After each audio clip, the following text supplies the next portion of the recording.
are what I call my original Detroiters. They've been here a long time, and their homes continue to be overassessed. Some of them in the city of Detroit tell me it's about, systems in place. Look, if they can come up with money for different, projects for some of the billionaires downtown, they can come up with money to make sure that the families that have lived generations in our community can stay in their homes. That's right. But it's not only because of the state things, and it's also, my parents never say, now they live in Ohio. They've been in their house 35 years, when the assessments go up, they can't afford to run a limited income. I mean, what about capping assessments? Like, you can't rent your house for so long or whatever. It's different. So what's important is to know that this is a national problem. The most recent research shows that Blacks and Hispanics pay a 10 to 13% higher property tax rate than whites for the same bundle of goods, which equals $300 to $400 more per year on average. And so what we need to understand is Detroit is ground zero for this national problem, because nowhere in America have we seen the level of foreclosures as we have seen in Detroit. Since 2009, 1 in 3 homes has been subject to property tax foreclosure. 1 in 3. We haven't seen this number of property tax foreclosures in American history since the Great Depression. And so the point here is that we just recently we're gathered here together today because there was recently a study by the IAAO, and the study says 2 things. Number 1 is, on average, the city is getting the assessments right. But number 2 is the average hides things. So what we find is that the lower valued homes are still being overassessed. Okay, and so that's what we're here to do, is to acknowledge that the lower valued homes are still being overassessed. Because, for instance, to explain the averages point, if you have 10 plus 60 plus 80, right, divided by 3, that's 50. That's 50. But the point is, the 60 and the 80 are above the 50%. So that's just an example to say averages hide inequality, and that's what's going on in Detroit. The lower valued homes are being overassessed. As the Congresswoman is saying, the higher valued homes are being underassessed, which brings our average to 50.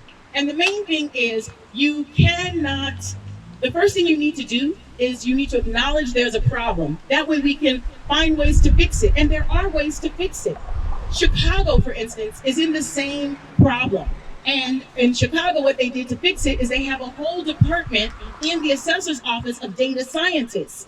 And that's how they went about fixing the problem. So there's lots of options for Detroit, but so long as the Duggan administration fails to acknowledge the simple and pure fact that these lower valued homes are still being over-assessed, we can't get to the part where we try and fix it. So we're calling on the Duggan administration to acknowledge what the study says. And number 2, we're calling on Eric Sabree.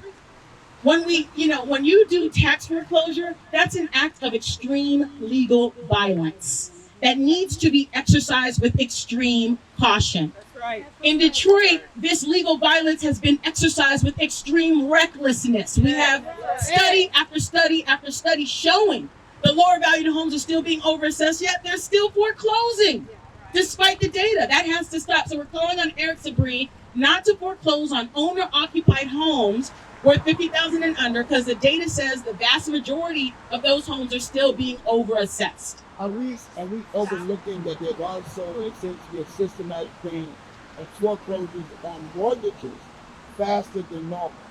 I can say that because I'm witnessing it as we speak. This is really about tax foreclosure. About the property. Yeah. And yes, I agree completely about the fact that this is a national crisis. Actually, the professor has told me that this is something that they're seeing in other counties and other communities across the nation. But here in our backyard, that's where we're here. We have the information. I know what you mean, and we can talk about it, but this is really about the study that came out about, because let me tell you something that's unjust here. This is not bank foreclosure.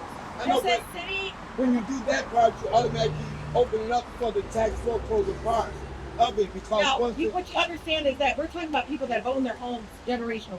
Okay. And we're talking about, you hear this, 50,000 or less. That is owed that is valued. That's right. That's right. So what we're saying here is those properties are being over-assessed.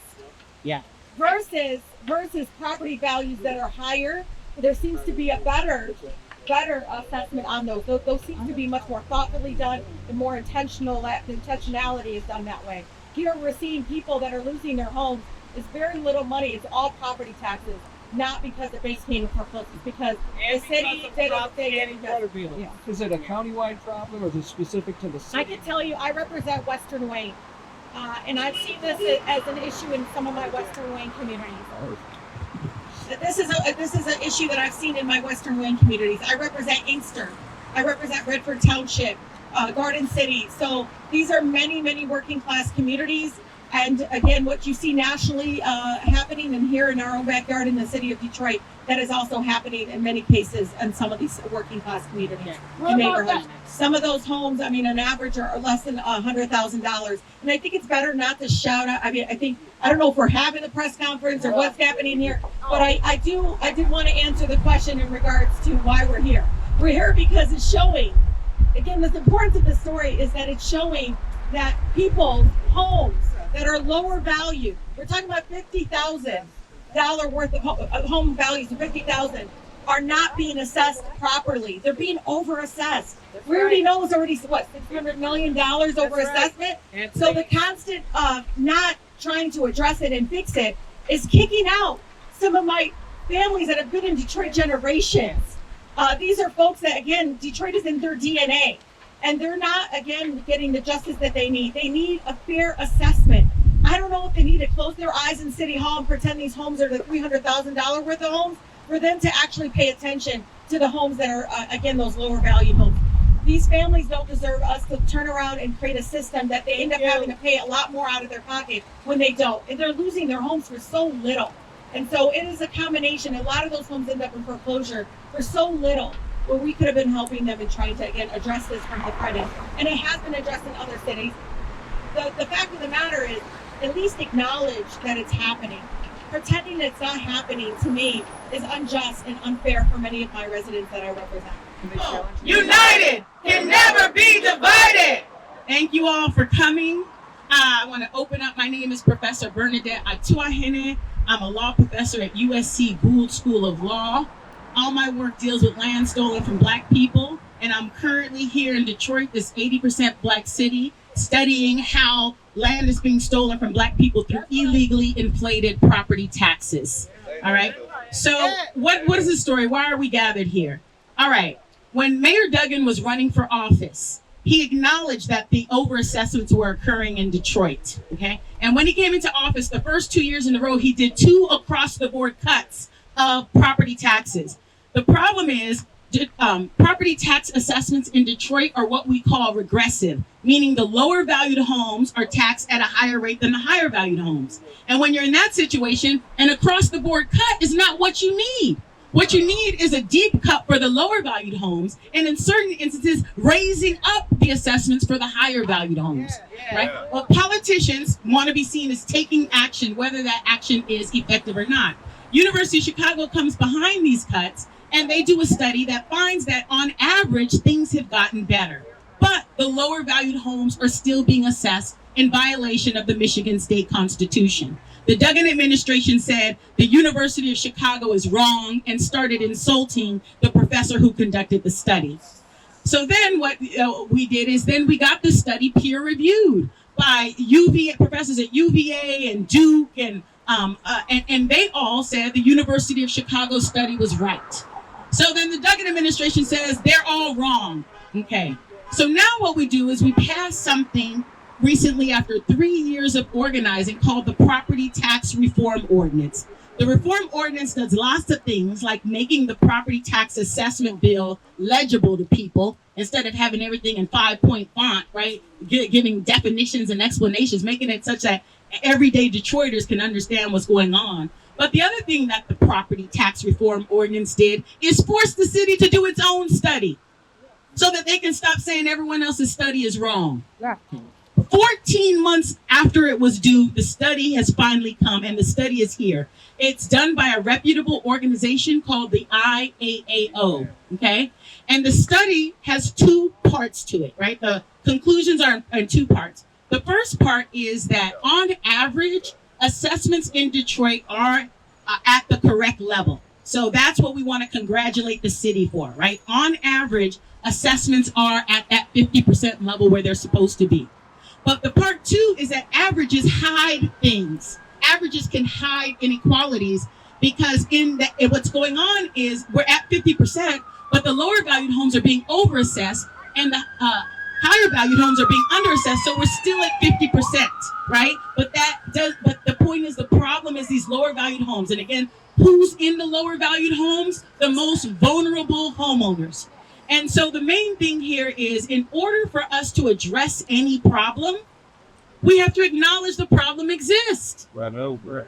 And the Duggan administration, study after study after study, refuses to acknowledge that the lower valued homes are still being overassessed. Instead, they keep resting on the fact that on average, the homes are being assessed at 50%. Okay? So we're first calling on the Duggan administration to respect the data. Okay? Second, we're calling on Eric Sabri, because you can't just be foreclosing on people with this evidence of the systematic overassessments. When you foreclose, when you take someone's home for failure to pay property taxes, that's an act of extreme legal violence that needs to be exercised with extreme caution. But what we have in Detroit is being exercised with extreme recklessness. We have this evidence of overassessment, yet they're still foreclosing on people. And when you take someone's home, y'all, it's not just bricks and mortar. You're taking priceless memories. You're taking, those marks we etch in doors to mark our children's growth, right? You are taking legacy homes. And so if you do that, again, so we're calling on Eric Sabri, since the data says the vast majority of homes worth $50,000 and under are still being overassessed. We're calling on Eric Sabri, like he has done since 2020, because he did it in 2020, 2021, 2022, 2023, 2024, and we're calling for him to do it again in 2025. Not foreclosing on owner-occupied homes. We're not concerned about landlords. We're concerned about people whose identity is tied up in the homes that they live in. Do not foreclose on those homes. So that's what we're calling on Eric Sabri, not to foreclose on homes worth $50,000 and under. We're calling on Mike Duggan to acknowledge that these lower valued homes are still being overassessed. So we have several wonderful guests with us today. I want to introduce our first guest, our very own Representative Rashida Tlaib. And I just need you to know that Representative Tlaib has literally been with us. We are the Coalition for Property Tax Justice. Representative Tlaib has literally been with us from day one. When I'm talking about all these studies that came out, Representative Tlaib sent official letters to the Duggan administration. When he said University of Chicago study was wrong, she said, produce the data. They didn't produce the data. She has been, from day one, working behind the scenes to get to the bottom of this. So with no further ado, Representative Tlaib, thank you for joining us for always and forever in this struggle. I wanted Ms. Dunn to join me. If Ms. Dunn can come stand by me. I just met her about 10 minutes ago before we started, and she came up. She has a thick, this is typical, for anybody facing a moment where they're about to take her home, a manila envelope with all her documents in there, and she's desperate for help. She's been in her home since she was 2 years old. Here's her childhood home, and she's losing her home to tax foreclosure. Now, I don't know all the details, but this is the human face of the fact that when you do nothing, this is the kind of folks that you are hurting. People that grew up in their home, they're Detroiters, their families. And so I'm really disturbed by the fact that they're taking this approach of bashing studies, bashing, professors, instead of actually acknowledging you are over-assessing lower valued homes. Right. That's the true fact. Yes. And that's something, again, I think the mayor and the administration and others need to face. In that same study, it says Detroit is data shows consistently that there are very, very different ways that they're assessing homes. Higher value homes are being treated, I think, very thoughtfully, very intentional, but low valued homes seem to be, again, over-assessed. Detroit is more likely to overassess lower valued homes, raising taxes on our residents like Ms. Dunn, who least can afford it. Detroit does a better job overall, of course, assessing higher valued homes. But one of the things that is really important is pay attention to where these homes that they do take care of, which neighborhoods. It's always my neighborhoods that are in between the other neighborhoods that are thriving. We all have seen them. I don't care if you're from the east side, the west side, southwest, or northwest side. We see them. They're being left behind. But what is unbelievably hard for me to understand as a public servant is doing nothing.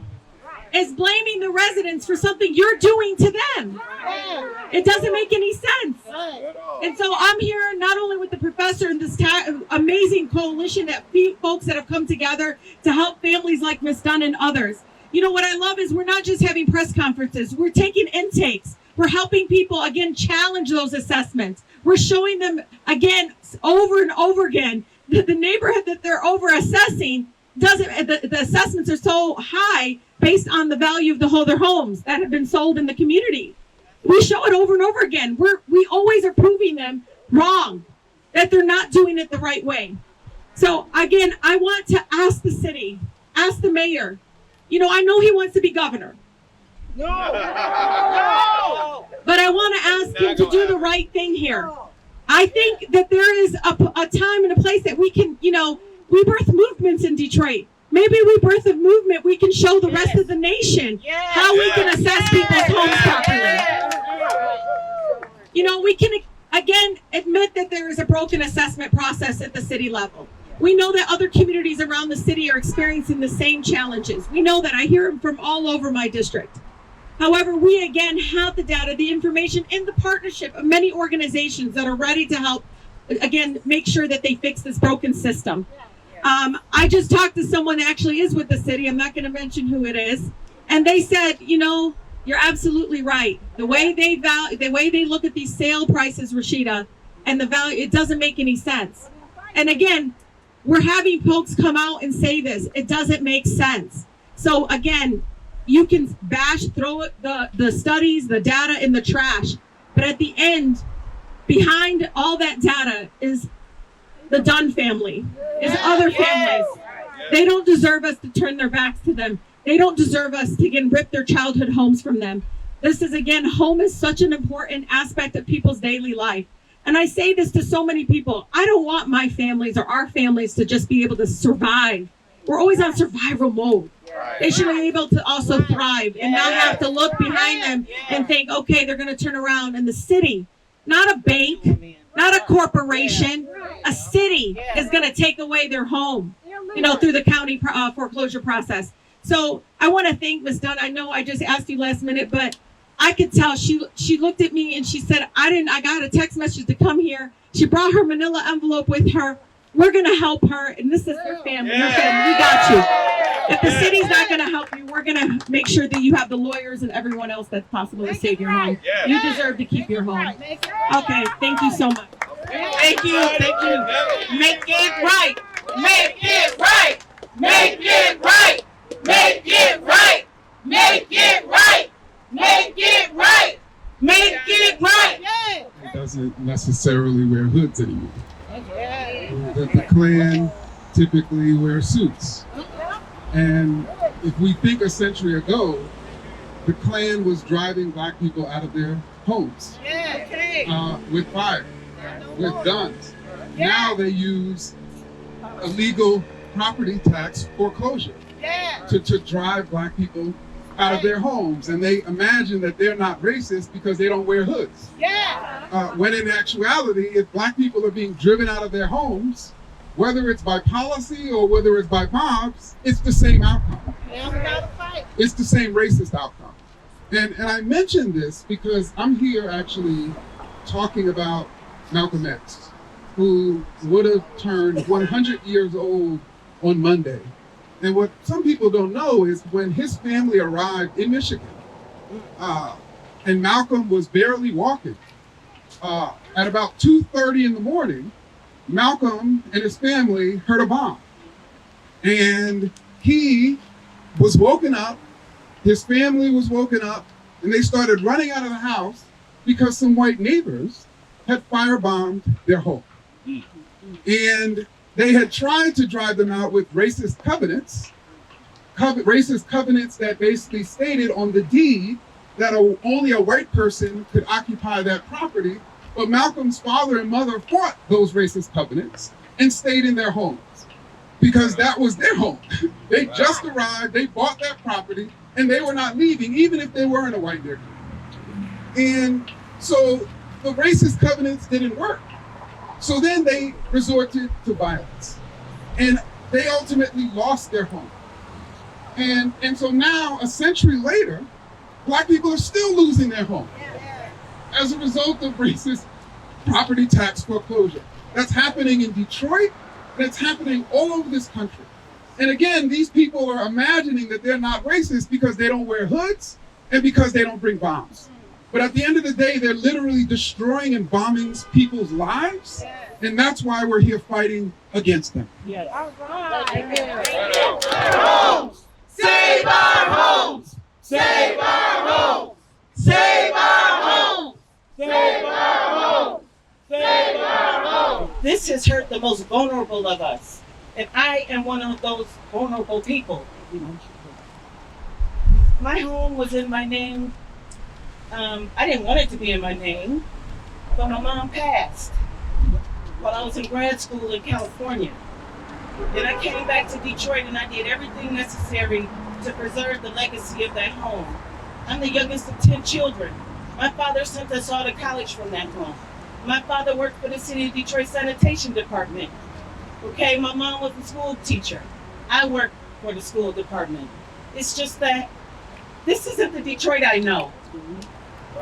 This is not the Detroit I know. Yeah. I gave the Wayne County Treasurer, the land bank, the people running the land bank, the new lawyer they brought in from Harvard. I showed them my property tax exemption. I told them I was in graduate school. I showed them that I had a medical disability. I showed them all these things, but they kept using that information against me. First they said, oh no, you previously foreclosed, so you can't bid on the property again. After I set up to bid in my son's name, who that would be his legacy, right? Right. They did the auction the day before on my home. Yeah. Okay? Next. Oh, now you can, now people who were foreclosed on the home, now you can bid back for the home. I'm bidding back for the home, letting them know still, I could get this property for 50% off. I'm a legacy person. My dad's a City of Detroit employee. Legacy. And as a City of Detroit employee, we get 50% off. They didn't want to hear any of that. My home sold for a historical home. For less than $4,000 owed in back taxes. And when they did the survey on my property, they had assessed me over $5,000. So the amount that they're saying I owed is what they wanted to make a good name for somebody in the land bank for. Yeah, right. They used my information against me. It's not the Detroit I know. It's not the Detroit I know. I felt alone. I felt ashamed. I thought I let my siblings down. I let my children down.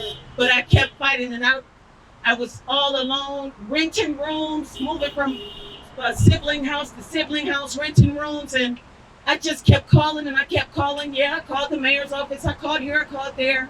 But the most important call I made was to Miss Erin Stanley. She said, I got your information from somebody maybe around in Southwest Detroit, because they were helping everybody. I was like, maybe Southwest Detroit can help me over here in the historic Russell Woods district, where the homes were only valued at maybe $20,000. Okay, but now it's a $15 million project going down Dexter that I can't take a part of. Erin called me and said, I think I know where you need to be. And I'm right here, right now today because of it, with the Coalition for Property Tax Justice. I went to one meeting. I went to the next meeting. I kept going to each meeting. Every time I told my story, I cried in guilt and shame until the professor said, there's no shame in this. Nope. They over-assessed your home. Let us take your information and find out how much. Join this fight with us, and I've been fighting ever since. You guys, you have to take this information back to your neighbors, to the neighborhood. Now, what, 3 years later, I can tell my story without crying, but there's so many people still crying. The dignity, I know Detroit as a city that provides dignity to its residents. Right. And us being connected to the Dignity Restoration Project is something that helped lighten the burden on me to know that other Detroiters I have helped to not to go through what I went through. And the hardest hit of us that lost their legacy homes can see some type of compensation, not paid for by residents, but by private persons wanting to see Detroiters made whole. And thank you so much for allowing me to share. Thank you. So the city of Detroit has recently suffered a tragedy. Our dear sister, Angela Wilson Brown, who was the chief operating officer of ECN, has passed away. And she was a very instrumental part of the Coalition for Property Tax Justice. She, in fact, led our work to stop the foreclosures. Yes. So today, how we're demanding Eric Sabri put this moratorium. She's the one that was leading this effort in 2020, 2021, 2022, 2023, 2024. All those years we got a moratorium, and Angela Wilson Brown was the one leading the work on that particular issue. So as Angela has passed, we decided to rename our property tax appeal project in honor of Angela Brown Wilson. And the property tax appeal project is all Detroiters. If you are an owner-occupier, meaning if you're not a landlord, the coalition will look at your taxes, do the math, and if you're being overassessed, we file an appeal for free. That's called our property tax appeal project.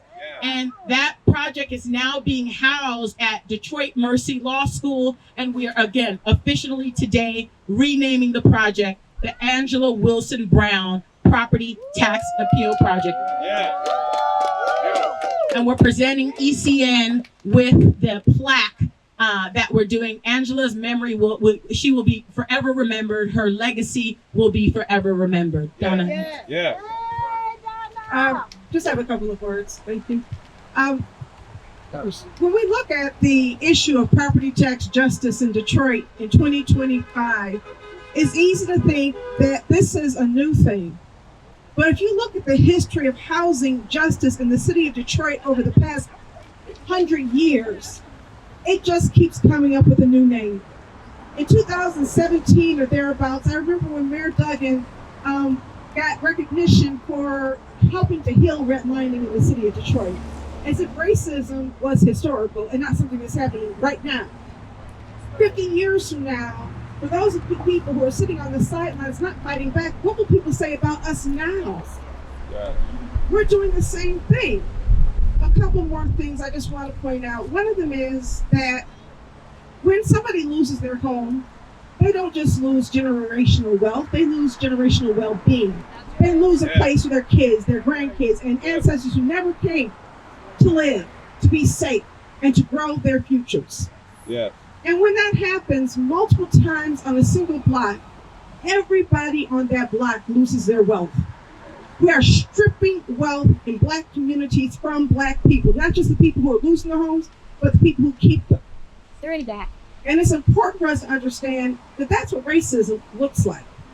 The next thing I just want to point out is that this process is so heinous because not only is it harming our community, but to some extent, Wayne County is balancing its budget on the backs of our people. You can't cut taxes for the wealthy, cut taxes on businesses, and then slowly have these predatory practices strip our wealth and balance our budgets. It's got to stop. And I just owe such a debt of gratitude for my friend Bernadette, Dr. Bernadette. You are such a blessing to me in helping to elevate our work. And you were a blessing to Angela, and you know how much she loved you, not just as an activist, but as a beautiful person and a friend. Thank you. Good job. Thank you, Donna. And can we get one big round of applause for our dear sister, Angela Wilson Brown. We will forever love you.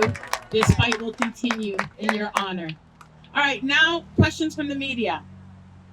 Does gentrification play a factor in these? I do. All right. So the question is, does gentrification play a factor? So again, the gentrification plays in because again, it's the higher valued homes that are undervalued in Detroit. So it's the in areas where gentrification is happening, those home values are higher, but again, they're taxed way below the 50% constitutional limit. And so that's how gentrification plays in.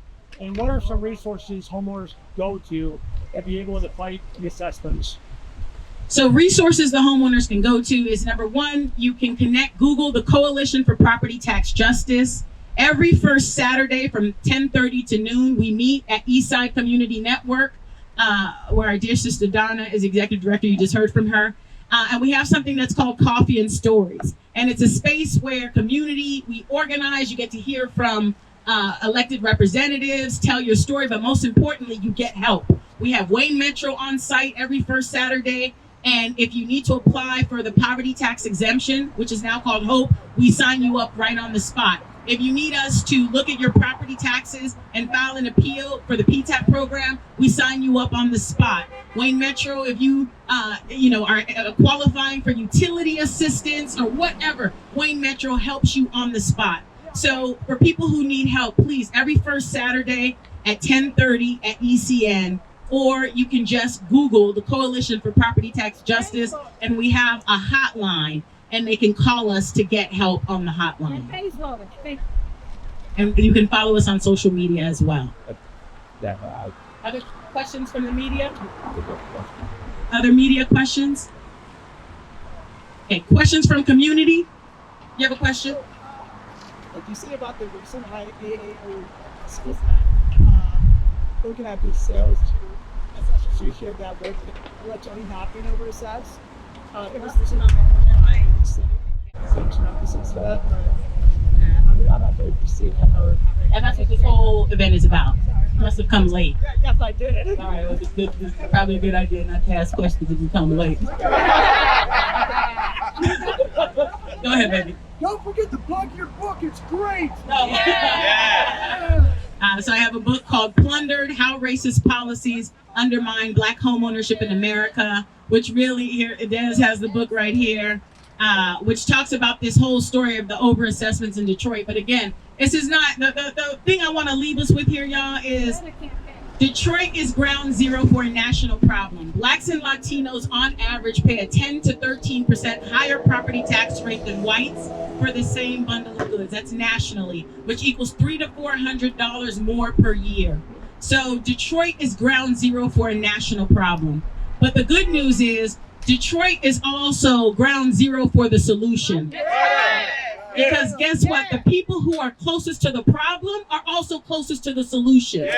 So the solutions for this national problem will come from Detroit. And other people have all kinds of things to say about Detroit, but if you know Detroit, you know that this is a city of fighters. Detroiters have been fighting layers and layers of racist policies ever since African Americans arrived here in numbers through the Great Migration. It started with racial covenants. Then we had redlining, blockbusting, urban renewal, predatory mortgage lending, and now illegally inflated property taxes. One racist policy after the next. Detroiters have been fighting. So some people want to put Detroit as a urban dysfunction. No, this is a city of fighters who's been fighting the layers and layers of racist policies. And that's why we're gathered here today, is to fight the latest chapter in a longer history of racist policies. Yes, and so the action, y'all, thank you. Mr. Gears is one of our leaders, keeping me on task. So the action we have, the QR code, somebody hold it up. We're writing letters, it's one click. There's a QR code. You guys write a letter to Eric Sabri and let him know you don't want these homes to go into foreclosure. Some of our leaders, if y'all can hold up the QR code. So any of you who haven't taken the action that are here today, take the action. And also let your friends, let your neighbors, let anybody know about the work we're doing. Send them to Coffee and Stories every first Saturday of the month from 10:30 to noon. Get the word out. This is what organizing is about. Grabbing our neighbors, our church members, synagogue, mosque, our co-workers, right? And bringing them into this movement. If there are no further questions, Alex, you want to take us out? At this first, yes, I'm requesting elections. We heard from the representative. We heard from the award-winning book author. We heard from the professor. The data don't lie. The data don't lie. The data don't lie. The data don't lie. The data don't lie. The data don't lie. The data don't lie. A people united can never be divided. A people united can never be divided. A people united can never be divided. Yeah!